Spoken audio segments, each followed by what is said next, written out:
यशोमती मैया के नंद लाला। अब यम का पास ही दंड देगा इसे।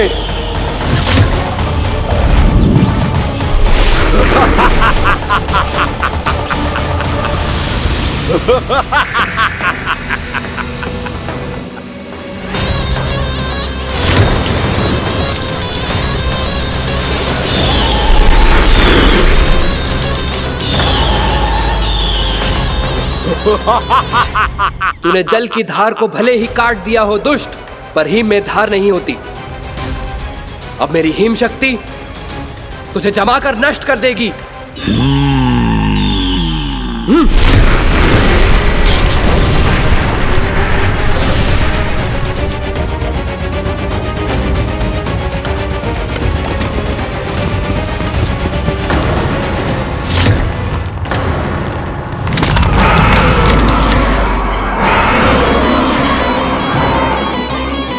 चंद्र, वरुण, यम, अग्नि, इंद्र, तुम में से कोई भी इस योग्य नहीं है कि मुझे पराजित कर पाए और इस विष्णु अवतार की रक्षा कर पाए।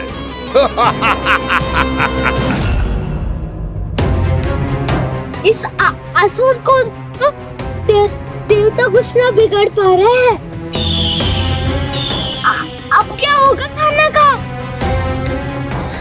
बकासुर, मैं अपनी किरणों की ताप से तुझे छल्दी छल्दी कर दूंगा।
पुत्र कार्तिकेय, इस असुर के उदर को फाड़कर अपने पिता के सखा श्री कृष्ण को मुक्त कराओ पुत्र।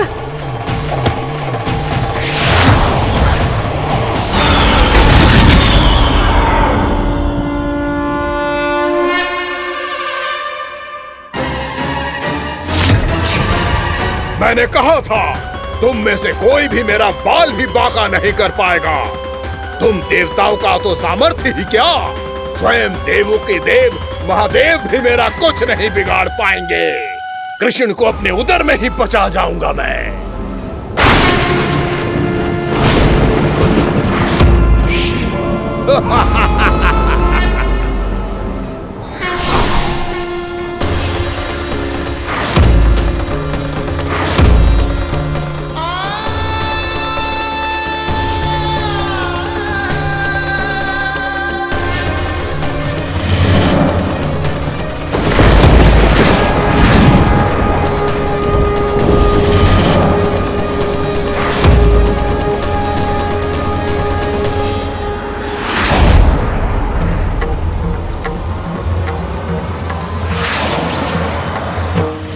शिव शंकर का त्रिशूल है। एक ही बार में इस असुर का प्राण ले लेगा ये।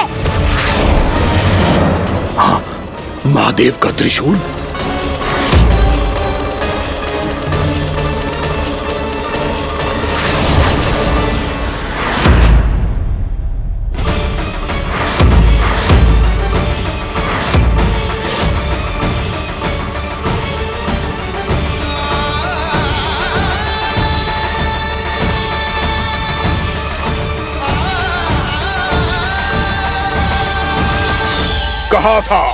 कहा था मैंने, स्वयं महादेव भी मेरा कुछ नहीं बिगाड़ सकते।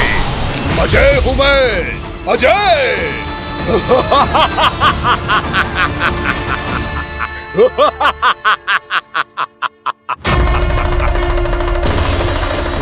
प्रभु, आपके त्रिशूल की महिमा तो अपरंपार है, तो फिर ये ठहर क्यों गया? आपने अपने त्रिशूल को वापस क्यों ले लिया महादेव? इस दुष्ट का संहार क्यों नहीं किया? क्योंकि इसकी मृत्यु मेरे हाथों नहीं, मेरे सखा नारायण के अवतार श्री कृष्ण के हाथों ही होगी, और यही विधि का विधान है।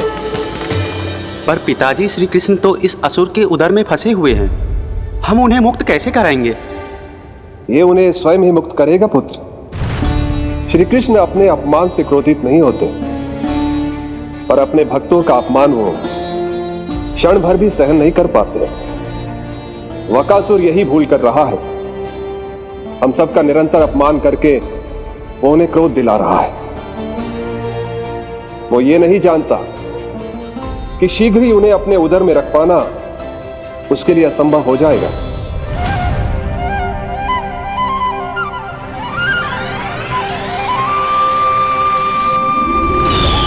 क्या हुआ महादेव?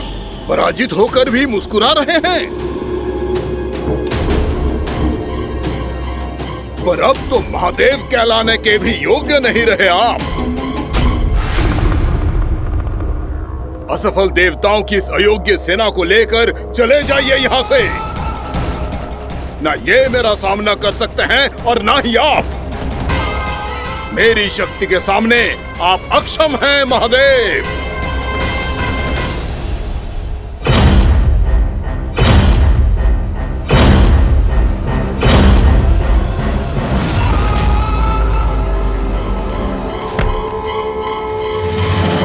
सुधा, जिस दुष्ट ने मेरे लल्ला को निगलो है ना, भीतर से जलेगो, छटपटाएगो, पीड़ा से कराएगो।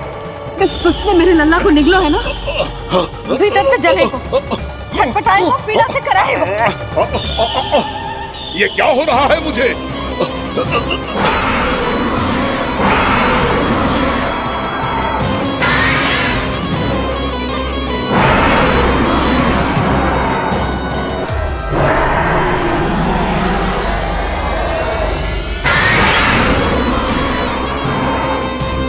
मुझे ऐसा क्यों लग रहा है जैसे भीतर से जल रहा हूं मैं? ये क्या हो रहा है मुझे?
हे प्रभु, मैंने ऐसे कौन से कुकर्म किए थे कि मुझे ऐसी मृत्यु प्राप्त हुई? और ऐसे कौन से सुकर्म किए थे कि आपके हाथों से मुझे मोक्ष प्राप्त हुआ है प्रभु? सीमी स्मरण करो, हे गिरीश की पुत्र वक्कासुर। स्मरण करो, कैसे अपने पिता की तरह अभिमान से भरे हुए थे तुम। स्मरण करो, कैसे हमें पराजित करने के लिए पूरी सृष्टि को संकट में डाल दिया था तुमने, और हमें विवश होकर पराजय स्वीकार करनी पड़ी थी। स्मरण करो, कैसे तुमने देवराज इंद्र का छत्र चुरा लिया था। पर यह सब भी पर्याप्त नहीं था वक्कासुर। तुम्हारे पापों का घड़ा तब भरा था जब तुमने देवी गंगा के जल में साधना करते हुए जजाली मुनि की तपस्या में व्यवधान डाला था।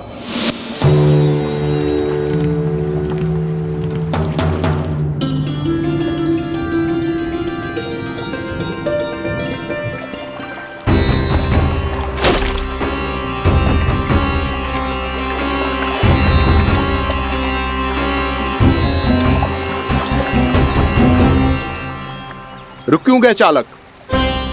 नौका को आगे की ओर ले चलो। आगे बढ़ना उचित नहीं होगा महाराज। यहाँ से कुछ ही दूरी पर जालजली मुनि तपस्या कर रहे हैं। तो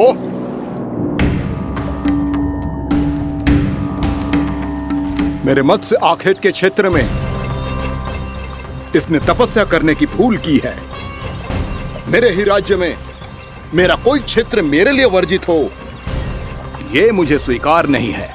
आपने पर्याप्त मत्स्य आखेट कर लिया है महाराज। यदि तुम इन मछलियों का आहार नहीं बनना चाहते हो, चुपचाप मेरी आज्ञा मानो। क्षमा, क्षमा महाराज।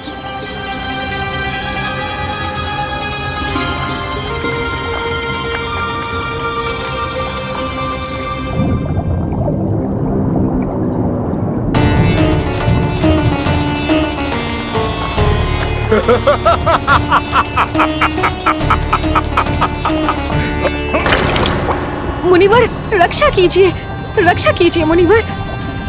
हमारे प्राण बचाइए मुनिवर, मुनिवर हमारे प्राण बचाइए।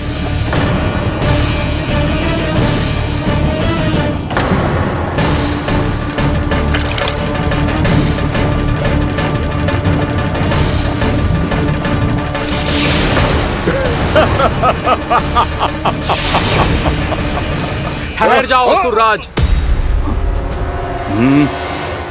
इन मछलियों को हानि ना पहुंचाओ। क्यों मुनि? अब मछलियां पकड़ने के लिए मुझे तुमसे आज्ञा लेनी पड़ेगी। तुमने तपस्या करने से पहले किससे आज्ञा ली थी? मां गंगा से, इस जल में रहने वाली सभी मछलियों से। इस उपकार के बदले इन सभी मछलियों को रक्षा करने का वचन दिया था। इसीलिए असुरराज, मैं शांति से कह रहा हूं, इस स्थान को अशुद्ध ना करो। चुपचाप यहां से चले जाओ, नहीं तो इसका परिणाम अच्छा नहीं होगा।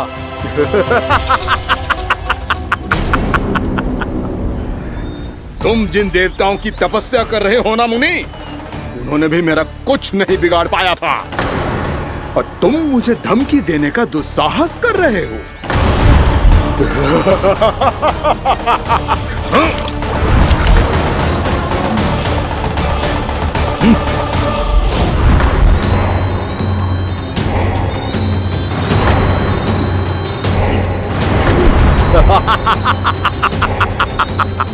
मूर्ख, विचारों से तो तू राक्षस है ही, और स्वभाव से उस बगुले की तरह है जो भूख ना होने पर भी उन निर्दोष मछलियों को आहार बनाता रहता है।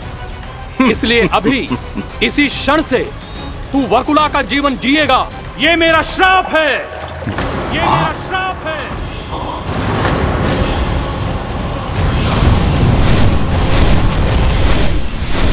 श्राप पाने के बाद तुम्हें आभास हुआ कि तुमने कितना बड़ा अपराध किया था, और तब तुम जजाली मुनि से क्षमा याचना करने लगे। तुम्हारे अपराध बोध को जानकर मुनि श्रेष्ठ शांत हुए और उन्होंने तुम्हें वरदान दिया। श्राप से मुक्ति का एक ही मार्ग होता है असुर, पश्चाताप। तुम्हें अपने भूल का पश्चाताप है, इसीलिए मैं तुम्हें वरदान देता हूं। तुम्हें मेरे श्राप से मुक्ति अवश्य मिलेगी। स्वयं प्रभु श्री नारायण के अवतार इस बगुले के देह के बंधन से तुम्हें मुक्त करेंगे।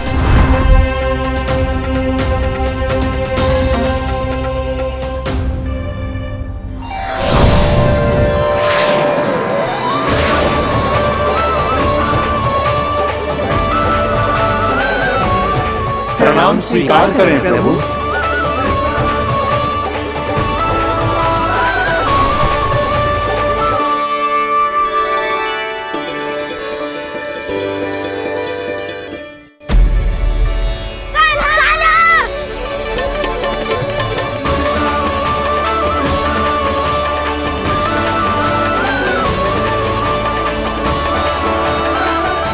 मुझे ना बताओ कि तुम सबने क्या देखो है, चाहे जो देखो है, बस मैया से कछु मत ही बताना। कान्हा!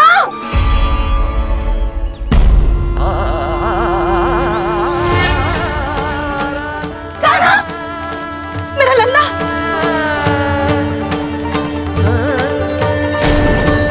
भानु बता रहा था तुझे कोई असुर पंछी निकल गया था। हाँ?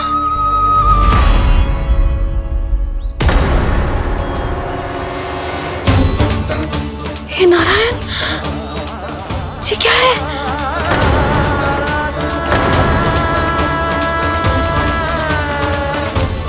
ये सब कैसे हुआ लल्ला? हाँ? कोई बताएगा मुझे ये क्या है?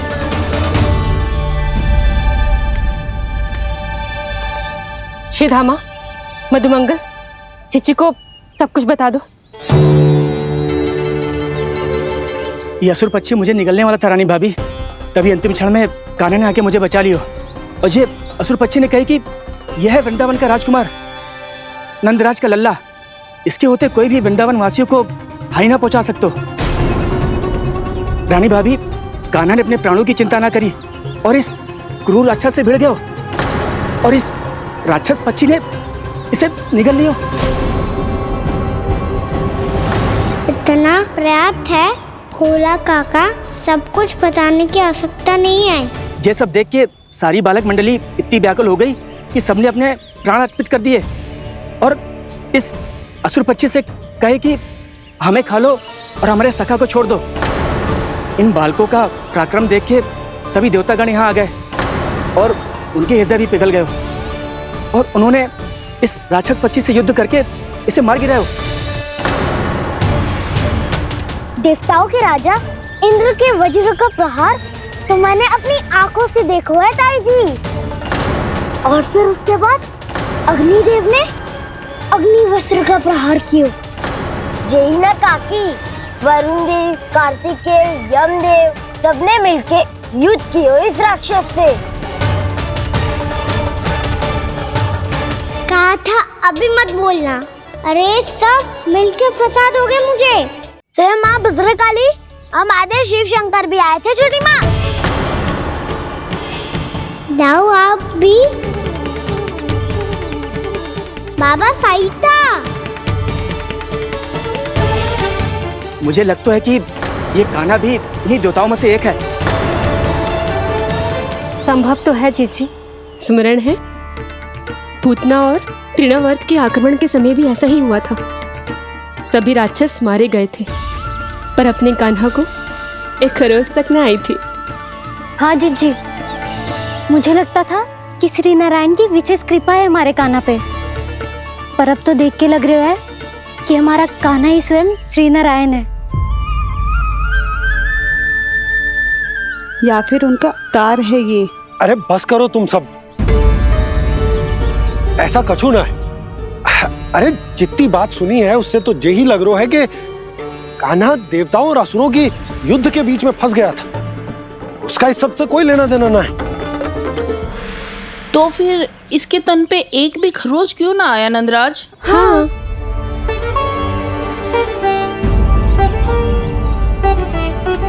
है काकी, खरच तो है।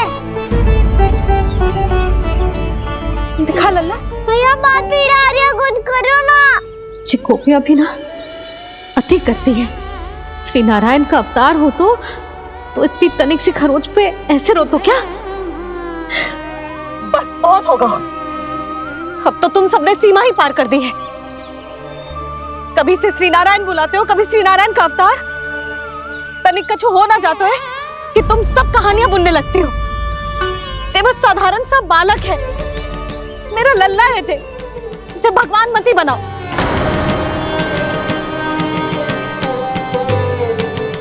और तू, क्या आवश्यकता थी तुझे यहाँ आने की? हाँ, वो भी मुझे बिना बताए। मेरे साथ छल करके आयो है तू। अब तू घर चल, ऐसा दंड दूंगी ना कि मैया बहुत पीड़ा हो रही है, मैया बहुत पीड़ा हो रही है मैया। हाँ नन्ना, तू घर चल, मैं तुझे औषधि लगा दूंगी। हल्दी का लेप लगाऊंगी ना, झट से ठीक हो जाएगा। चल।